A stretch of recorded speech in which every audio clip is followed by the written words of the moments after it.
26 है records.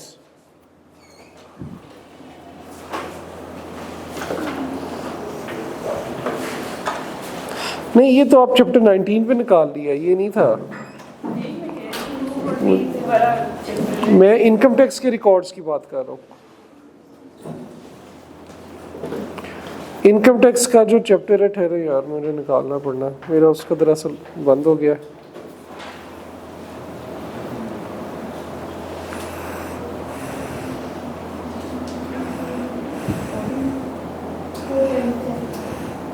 To 10 पे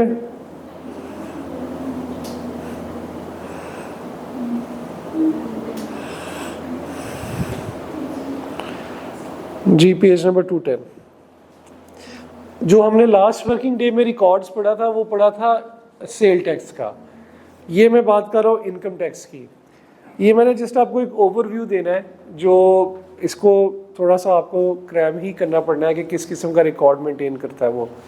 लेकिन जो आई कैप की अप्रोच है, ये देखिए इसने एक टेबल बनाया हुआ है बाकायदा, जिसमें वो लिखता है कि हेडिंग्स उसने लिखी है, tax payer required to maintain proper books of accounts, documents and records और records to be kept, every tax payer driving income from business. तो नॉर्मल सी बात है कि कुछ स्टैंडर्ड रिकॉर्ड होगा जो हर किसी ने मेंटेन करना है। सेल का रिकॉर्ड होगा, उसकी परचेजेस का, उसकी एक्सपेंसेस का, ठीक है, जो पैसे आए उसे उसका, सारे एसेट्स का, सारी लाइबिलिटीज़ का। जैसे कि आप अगर रिकॉर्ड्स टू बी केप्ट में आए, all sums of money received and expended by the tax pair.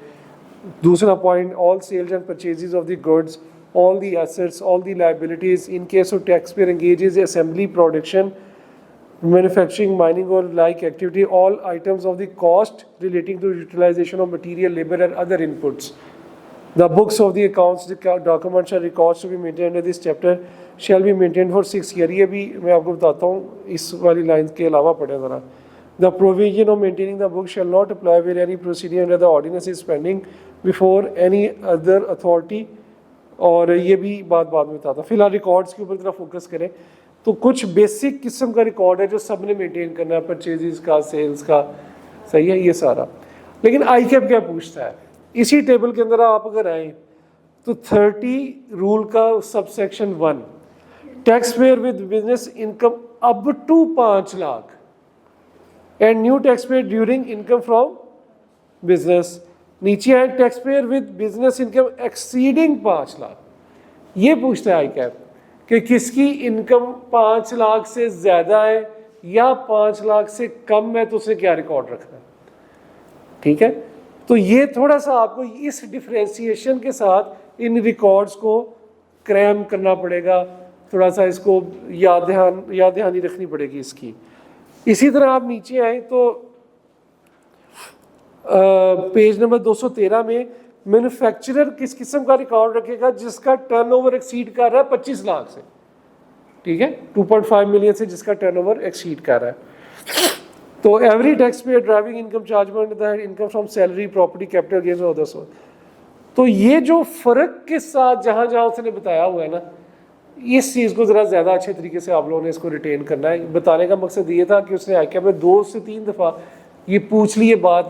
Marks थोड़ी की पूछता है, 2-3 नंबर के पूछता है, लेकिन पूछ ज़रूर रहा है इस टेबल को कि अगर आपकी 25 लाख से ज़्यादा जो है टर्नओवर है तो मैन्युफैक्चरर क्या रखेगा रिकॉर्ड, 5 लाख से ज़्यादा इनकम में क्या रखेगा। तो अक्सर स्टूडेंट इसको इग्नोर कर जाते हैं, बिल्कुल ही नहीं पढ़ के जाते। तो इसको बहुत ज़्यादा टाइम नहीं देना, बस एक दफ़ा रीड आउट करना है इस डिफ्रेंसीशन को जहन में रखते हुए। नीचे एक इसमें सेक्शन आए तो ये नादरा के ऊपर कुछ सेक्शंस वगैरह इसने बताए हुए हैं, इसको एक दफ़ा पढ़ लीजिएगा। इसमें कोई मुश्किल बात नहीं है, कोई टेक्निकल बात नहीं है कि उसको क्लास में बहुत ज़्यादा बताया जाए। हाँ, ये जो ऑडिट वाला सेक्शन है, इस सेक्शन को वो ज़्यादा नहीं पूछता, ठीक है, और बहुत कम है कि इसको टेस्ट करता है। लेकिन इसने पिछले दिनों में क्या किया था कि एक चीज़ इसमें से पूछ ली थी 5 मार्क्स की, तो मैं चाह रहा था कि आपको वो चीज़, और वही इंपॉर्टेंट बात है इसके अंदर, इसके अलावा और कोई बात नहीं है। ये हम पढ़ रहे थे ना सारे एक फ्लो के अंदर कि नॉर्मल असेसमेंट ऑडिट होता है, उसके बाद अगर चाहे तो ऑडिट होता है, तो ये वो ऑडिट की बात कर रहा है। इसको थोड़ा सा रीड आउट कर लेते हैं। The commissioner may call for any record or documents including books of accounts maintained under the ordinance or any other law for the time being in force for conducting audit of the income tax survey, यानी कि मैं call कर सकता है, ज़रूरी नहीं है कि वो ऑडिट करे, कभी कर भी सकता है, चांसेस होते हैं उसके। Where such recorded documents have been kept in on the electronic data, the person shall allow access to the commissioner or the officer authorized by the commissioner for the use of the machine and software on which data is kept, and the commissioner or the officer may have access to the required information. कि 4 लाइनों में एक छोटी सी बात लिखी हुई है कि अगर आपका एक इलेक्ट्रॉनिकली रिकॉर्ड पड़ा है तो आपने अगले बंदा जो ऑडिट करने आया उसको प्रोवाइड करना है, लेकिन लिखी इतनी एम्बिगुअस तरीके से 4 लाइनों में कि पढ़ने में इतना टाइम लग जाता है। The commissioner shall not call for record or document the taxpayer, ये important point है इसमें, after expiry of the 6th year from the end of the tax year to which they relate। 2019 tax year का record कब तक मांग सकता है? 20, 21, 22, 23, 24, 25 तक। ठीक है, यही बात हमने पढ़ी थी सेल टैक्स में भी। लेकिन अगर 2019 से रिलेटेड वो चीज लिटिगेशन में चल रहा हो, कोई क्लेम वगैरह, तो वो फिर जब तक उस कोर्ट का फैसला नहीं आ सकता तब तक वो रिकॉर्ड मेंटेन करना है। यही बात बड़ी थी ना, तो सेम चीज यहां पे अप्लाई हो रही है 6 साल वाली। For the purpose of subsection 2 the commission may conduct audit proceeding electronically through video links or any other facility. वो कहता है सिर्फ मीटिंग ही नहीं कर सकते, ऑडिट भी वीडियो लिंक्स के थ्रू हो सकता है। ये बात आप जेहन में रखने वाली बात है। तो एक आधे नंबर की ये वैसे पूछ सकता है कि आपके जी वीडियो इलेक्ट्रॉनिकली इस तरह का कोई सिनेरियो बिल्डअप करके कि इलेक्ट्रॉनिकली ऑडिट कंडक्ट किया जा सकता है कि नहीं, तो ये क्लॉज है एग्जिस्ट करती कि वीडियो लिंक्स के थ्रू हो सकता है। ये जो आगे हेडिंग दी है ना, ये हेडिंग आई के अपने पूछी है 5 मार्क्स की, अनएक्सपेक्टेडली। ठीक है, और ये जब पूछी है तो I am very much hopeful students को पता ही नहीं होना कि ये आया कहाँ से है topic. Audit on the basis of sectoral benchmark ratios, पढ़ने में हेडिंग देख के लगता है पता नहीं क्या चीज है सेक्टोरियल बेंचमार्क रेशियो, नीचे पढ़ेंगे तो आपने कहना अच्छा ये है। Where a taxpayer has not, ये कब होगा? सेक्टोरियल बेंचमार्क रेशियोज के ऊपर ऑडिट कब होगा? Where the taxpayer has not furnished record or documents including books of accounts, किताबें मांगी उसने नहीं प्रोवाइड की। Has furnished incomplete record or books of account, किताबें मांगी प्रोवाइड कर दी लेकिन समय फाड़ के दे दिए, सही है, incomplete they the. Is unable provide sufficient explanation regarding the defects in records, documents और बुक्स ऑफ अकाउंट्स, रेवेन्यू के ऊपर सही तरह से एक्सप्लेनेशन नहीं दी, कॉस्ट के ऊपर सही तरह से एक्सप्लेनेशन नहीं दी, उसे पूछी गए क्वेश्चंस लेकिन उसे सही तरह से बताया नहीं। It shall be construed that taxable income has not been correctly declared and the commissioner shall determine taxable income on the basis of sectoral benchmark ratio prescribed by the board। ये ऊपर वाली 3 काम जब हो जाएंगे तो कमिश्नर समझेगा कि इसकी टैक्सेबल इनकम जो इसने डिक्लेयर की है वो गलत है, सही है, तो अब मैं सेक्टोरल बेंचमार्क रेशियोज के थ्रू इसकी टैक्सेबल इनकम असेस करूंगा। तो ये एक इंपॉर्टेंट चीज है इसके अंदर जो एक दफा टेस्ट हो चुकी है। अब सेक्टोरल बेंचमार्क रेशियो कहते किसे हैं?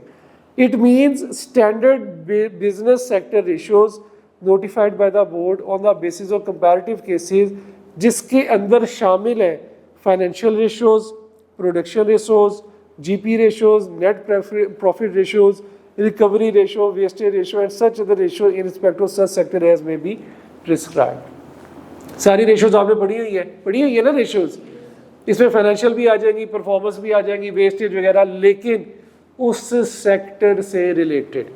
टेक्सटाइल का ऑडिट खुला है तो टेक्सटाइल की रेशियो से उसका कंपैरिजन करें, ठीक है।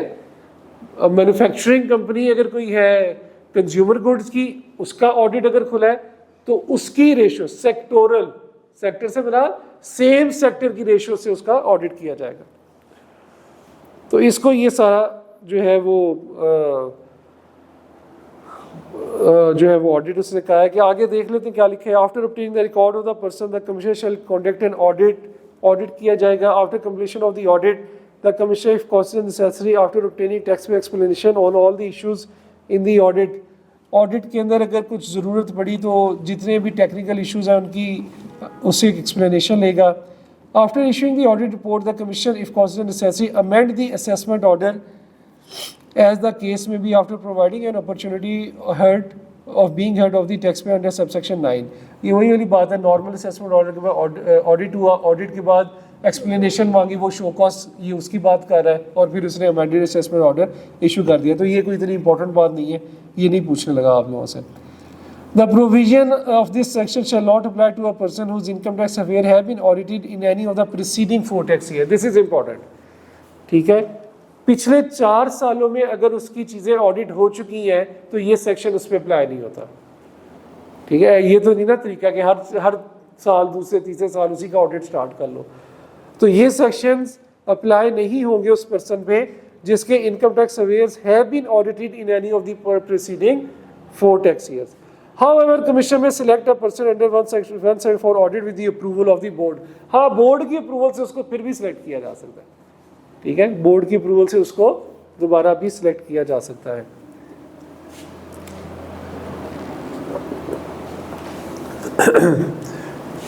The board may appoint a firm of the chartered accountant or a firm of the cost and the management accountant to conduct an audit of the income tax affairs of any person or the class of the person, and the scope of such audit shall be determined by the board or the commissioner on the case-to-case basis. Where a person fails to produce before the commissioner or the firm of the chartered accountant or the firm of the cost and management accountant appointed by the board or the commissioner to conduct and audit any accounts, document, records required to be maintained under section 174 or any other relevant document electronically kept, record, electronic machine or any other evidence that may be required by the commissioner or the firm of the chartered accountant or the firm of cost and management accountant for the purpose of the audit or determination of the income and tax due thereon, the commissioner may proceed to make best judgment assessment, and the assessment treaty to have been made on the basis of the return or revised return filed by the taxpayer shall be of no legal effect. कोई काम की बात नहीं लिखी हुई इन पूरी 10 लाइनों के अंदर।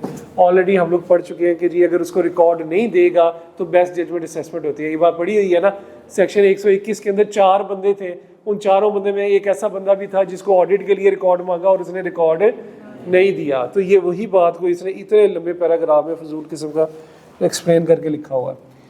ठीक है, power of the commission under section 170 is in the independent of the powers of the board is independent of the powers of the board under section 214C and not contained in section 214 restricts the power of the commissioner to call for the record or documents including books of accounts of the taxpayer for audit and to conduct audit. This section, the board may appoint as many special audit panels as may be necessary to conduct an audit, including a forensic audit of the income tax affairs of any person of the class of the person, and the scope of such audit shall be determined by the board. ये board की powers कह रहा है कि board किसी का भी audit करवा सकता है, कोई भी पैनल बना के।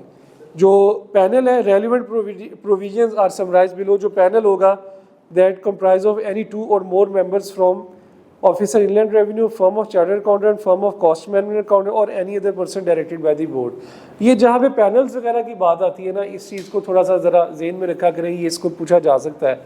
तो पैनल्स वगैरह की मेंबर्स को थोड़ा सा जेहन नशीन करके जाइएगा। Panel shall be headed by the chairman who shall be officer of the inland revenue.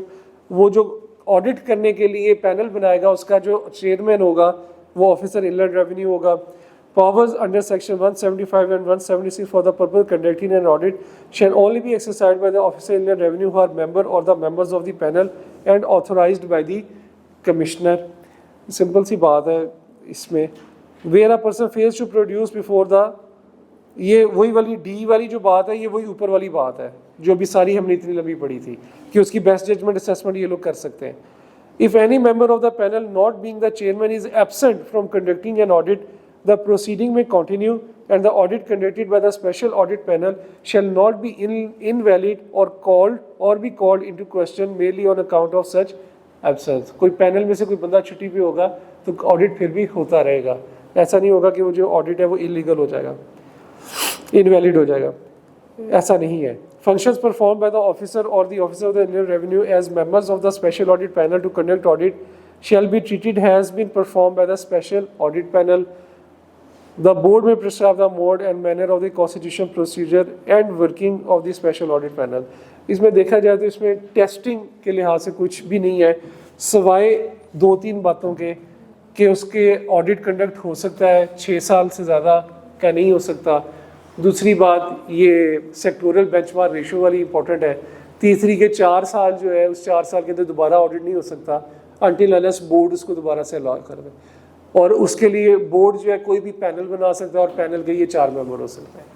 बस ये 4-5 बातें इसमें इंपॉर्टेंट है। शायद इसी वजह से जो ये दूसरी बुक है उसके अंदर उसको इसमें डाला भी नहीं हुआ, लेकिन पढ़ना हमारे लिए एक दफ़ा ज़रूरी था ताकि हमारी नज़रों से चीज़ें गुजर जाए।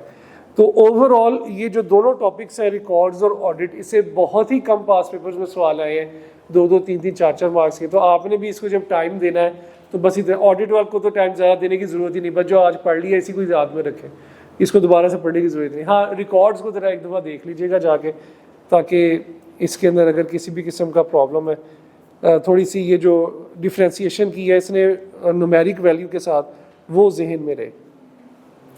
ठीक है, एक मैंने आप लोगों को डेफिनेशन भेजी थी रॉयल्टी की, वो निकालिएगा, इसमें भी निकालना।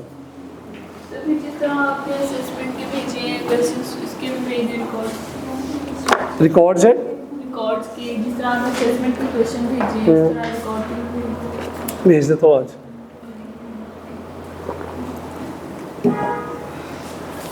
एक रॉयल्टी की डेफिनेशन मैंने भेजी थी, वो जरा निकालेगा।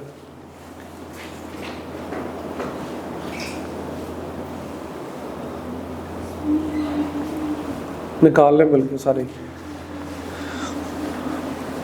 रॉयल्टी को हम कहाँ क्लासिफाई करते हैं? ये डेफिनेशंस पढ़ने की जरूरत क्यों है? डिविडेंड की डेफिनेशन हमने इसलिए पढ़ी थी, डिविडेंड का टैक्स 15% है, तो हमें पता हो कि क्वेश्चन में अगर उसने कोई ऐसी बात बता दी है जो डिविडेंड कहलाती है तो उसमें हमने 15% टैक्स लगाना है। ठीक है, इसी तरह रॉयल्टी की डेफिनेशन में ये आइडेंटिफाई करना है रॉयल्टी क्या है। पता चल गया कि ये रॉयल्टी है तो उसका क्या करना है?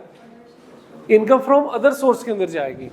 ठीक है, 2 ईयर्स में डिवाइड उस रॉयल्टी को करते हैं जो ऑथर से रिलेटेड हो। हाँ, ये वो ऑथर वाली की नहीं बात कर रहे हैं, रॉयल्टी की बात करते हैं जी। डेफिनेशन ऑफ द रॉयल्टी, अब 1-2 डेफिनेशन अभी हम और भी पढ़ेंगे अगले 1-2 दिन में।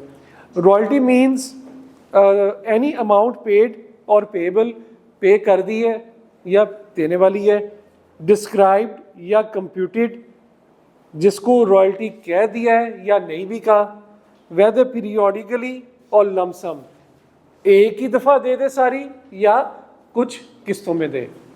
यानी कि रॉयल्टी के अंदर ये सारी चीज़ें शामिल हैं, जिसे रॉयल्टी कहे या ना कहे, दे दी है या भी देने वाली है, या इकट्ठी दे दी या थोड़े थोड़े अरसे में देंगे।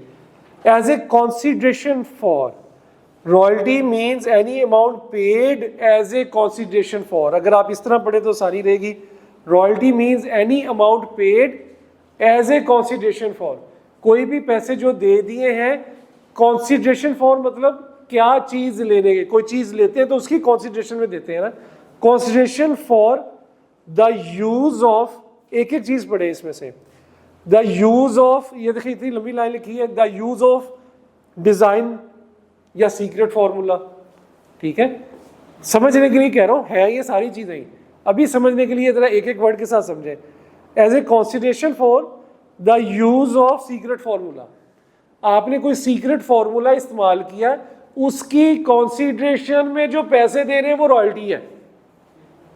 ठीक है, पढ़े जरा ऊपर से, royalty means any amount paid as a consideration for the use of secret formula.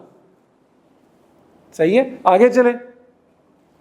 As a consideration for the use of any scientific work, कोई साइंटिफिक वर्क किसी का इस्तेमाल किया है और उसके लिए आपने रॉयल्टी पे के पैसे दिए, वो भी रॉयल्टी है।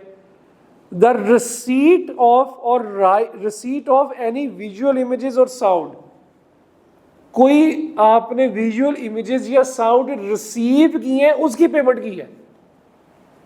ठीक है, कोई विजुअल इमेजेस या आपने कोई चीज रिसीव की है और उसकी पेमेंट की है। Supply of any technical, industrial, commercial और साइंटिफिक नॉलेज, कोई एक चीज पढ़ ले, supply of any scientific knowledge, scientific knowledge किसी ने आपको सप्लाई किया है, साइंटिफिक नॉलेज किसी ने आपको सप्लाई किया, उसकी पेमेंट कर रहे हैं। ठीक है, the use of scientific equipment, किसी का साइंटिफिक इक्विपमेंट आपने इस्तेमाल किया। सही है, किसी का साइंटिफिक इक्विपमेंट आपने इस्तेमाल किया। The supply of any assistant that is ancillary and subsidiary and is furnished as a means of enabling the application or enjoyment of any such property or right as mentioned in subclause A to E। ऊपर दी गई हुई चीज़ों में से किसी ने आपको assistance दी है, उस असिस्टेंस की पेमेंट भी रॉयल्टी है। मतलब आपने मिसाल के तौर पे इसके अंदर पॉइंट नंबर ई लिखा था साइंटिफिक इक्विपमेंट, आपने किसी का साइंटिफिक इक्विपमेंट इस्तेमाल करने को उसको पैसे दिए हैं। अब साइंटिफिक इक्विपमेंट इस्तेमाल करने के लिए आपके पास बंदा कोई नहीं, आपने जिसका इक्विपमेंट था उसे कहा अपना बंदा भी साथ भेजो, तो आपने उसके बंदे की असिस्टेंस भी ली, तो साइंटिफिक इक्विपमेंट के पैसे और उसके एक बंदे की असिस्टेंस के पैसे दोनों रॉयल्टी में आएंगे। ठीक है। Use of any scientific equipment, the supply of any assistance that is ancillary to the clauses A through E. ठीक है, जो ऊपर वाली क्लॉजेस के अंदर किसी ने आपको असिस्टेंस सप्लाई की है, उसकी कंसीडरेशन में जो पैसे दिए वो भी रॉयल्टी में आते हैं। क्या हुआ, A B C D E को दोबारा पढ़े, आपने यूज किया कोई सीक्रेट फॉर्मूला, उसकी कंसीडरेशन के लिए पैसे दिए, रॉयल्टी कहलाएंगे।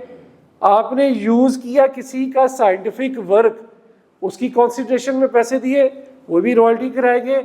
आपने कोई विजुअल इमेजेस या साउंड रिसीव किए, उसके पैसे दिए, ठीक है, वो भी रॉयल्टी में कराएगा। आपने कोई साइंटिफिक नॉलेज किसी ने आपको सप्लाई किया और आपने उसके पैसे दिए, किसी ने साइंटिफिक नॉलेज सप्लाई किया उसके पैसे दिए, वो भी रॉयल्टी कराएगा। और किसी का साइंटिफिक इक्विपमेंट इस्तेमाल किया, वो भी रॉयल्टी कहलाएगा। और इन सब में किसी ने कोई असिस्टेंस दी, वो भी रॉयल्टी कहलाएगी।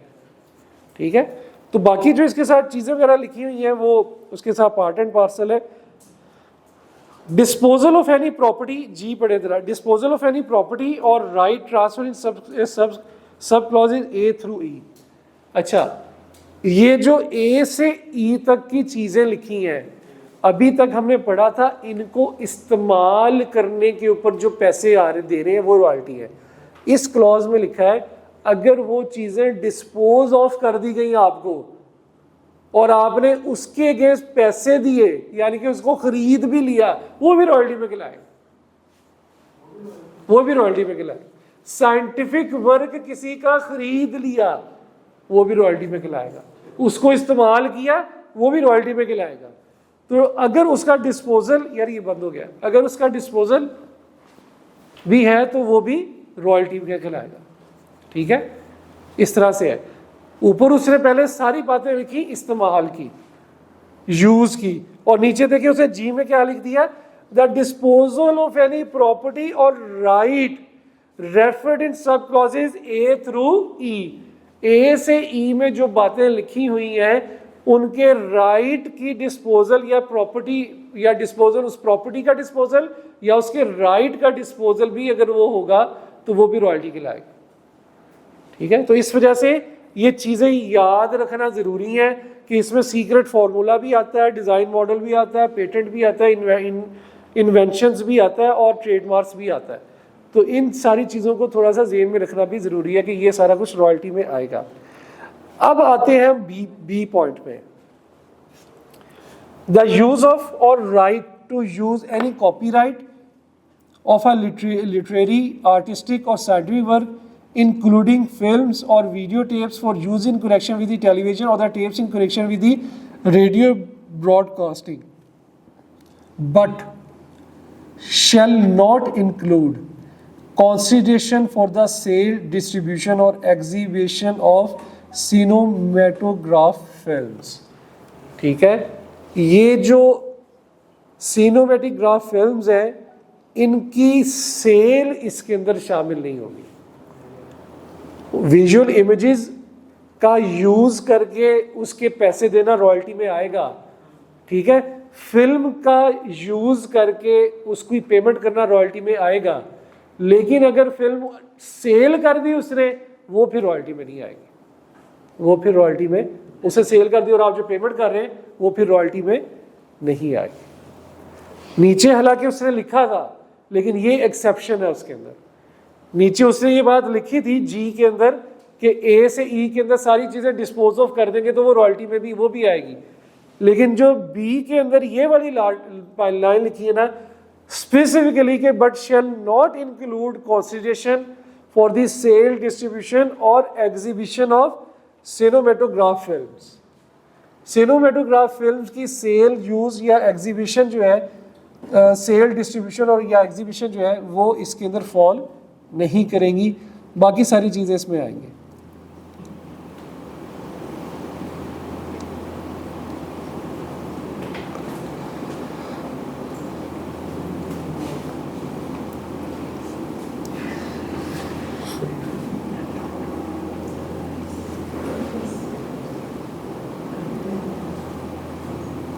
ठीक है जी, इसके अंदर कोई चीज़ कोई क्वेरी, उसने इस सिनेमेटोग्राफ फिल्म्स को अलहदा कर दिया है, बाकी उसने उसमें लिख दिया था कि जो टेलीविज़न और टेप्स हैं in connection with the radio broadcasting उनका इस्तेमाल जो है वो इसमें आ रहा है, लेकिन ये चीज़ इसमें नहीं आएगी। बस इसको अंडरलाइन कर लीजिएगा अपने पास।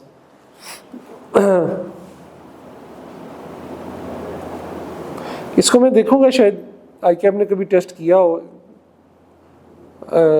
अगर मुझे मिल गया तो मैं इसका ये क्वेश्चन भी भेज दूंगा आपको, ठीक है ना।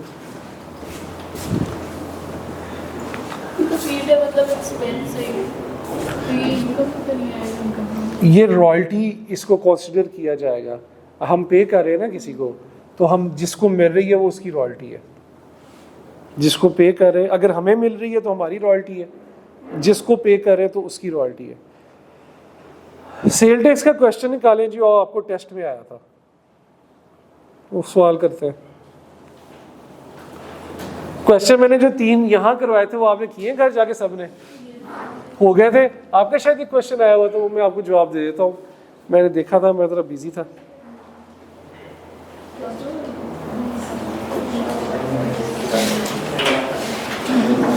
जी टेस्ट में जो क्वेश्चन आया था वो निकाल लें। इसको देखा है दोबारा जाके किसी ने?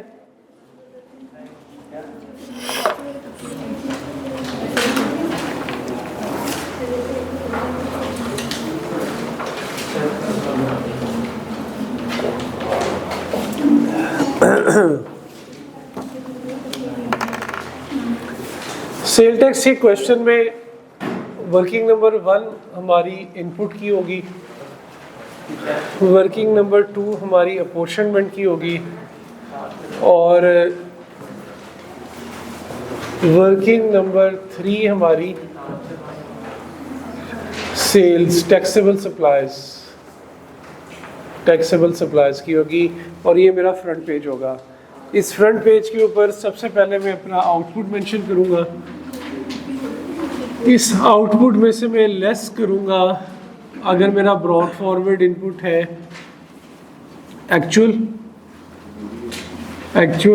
या ब्रॉड फॉरवर्ड, और 90% ऑफ आउटपुट, ठीक है। इनमें से जो लोअर है वो आएगी। आगे मैं देखूँगा अगर मशीनरी का इनपुट है तो वो भी मेंशन करूँगा, फर्दर टैक्स का आउटपुट है तो मैं वो भी इसके अंदर मेंशन करूँगा। लेकिन अभी क्वेश्चन की बेसिक रिक्वायरमेंट तो यही है, बाकी मुझे अभी पता नहीं।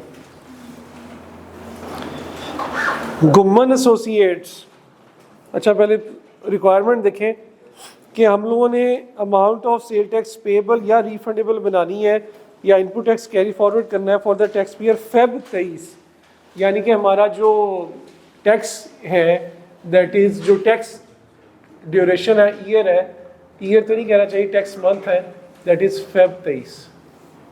फेब 23 के लिहाज से हमने वर्किंग करनी है। मिलियंस में सारी फिगर्स हैं तो मैं रुपीज़ इन थाउजेंड्स करूँगा, यहाँ पे भी थाउजेंड्स में करूँगा, और यहाँ पे भी थाउजेंड्स में करूँगा, और यहाँ पे भी थाउजेंड्स में ही सारा कुछ करूँगा।